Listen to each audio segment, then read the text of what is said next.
Don't forget this crucial reminder.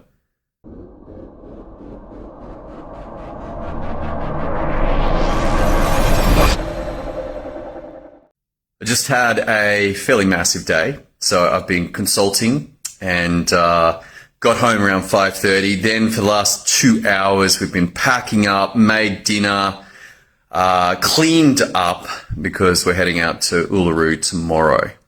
But I had an interesting experience. I was listening to a call, some of my coaching group, and they were like, at the end of the day, they said, what we want you to do is to spend some time appreciating yourself, appreciating you. So for me, this was like, okay, great. Let's have a look at Tom and reflecting on my journey, my decisions, my growth, my failures, my choice to keep going, my choice to invest in myself, my choice to invest in my kids, just really spending some time to actually appreciate myself, my work, for the patients that I see.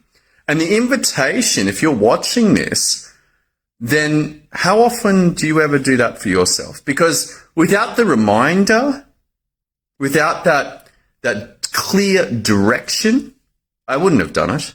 I wouldn't have spent the time just to reflect on who I am today. Because you also have all of these gifts and amazing skill sets that have been developed over years and years and years. And it's easy to forget, because what happens as you get better and better and go on this amazing journey called life, that it normalizes. That what you are today and who you are today becomes normal. And it's easy just to accept that that is who you have always been. And yet this is not the case. If you've been living on this planet, then you have been developing, you have been growing.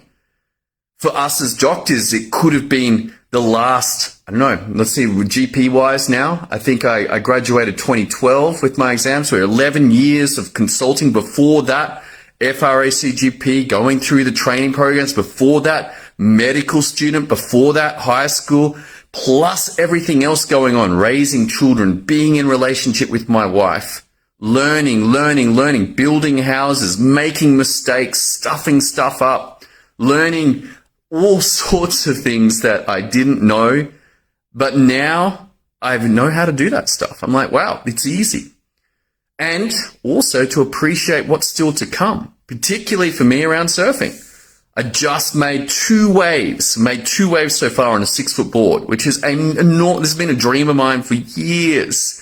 And I'm excited, except we're going out to Uluru, which in itself, this has been on my wife's bucket list, and this in itself is something that I am deeply appreciative for. So the question is, can you invest a little bit of time in appreciating yourself? See what comes up for you. Have a look at everything that you have created up until this point. And then also, if you choose to, look at the trajectory going forward. If you look back to where you were and you look forward to where you're going, then that is something to be excited about generally. Even in the challenging times, even in the difficulties, that it's these difficulties that as we overcome them, they're easy to forget. But in the moment, they were difficult. And it caused growth and it caused expansion. It caused you to become and reveal a little bit more of who you truly are. All right, that's all I got for you. I'm going to hit the road. We got 2 hours up to Brisbane, crash out, and then up at 5:15. Uber's coming at 5:15 got to get all of my family into the Uber, out to the airport. Flight leaves at 6:30. Next time I will be coming to you from the Red Centre into Uluru. Very excited for this. Look forward to catching you then. Thanks for tuning in. See you next time.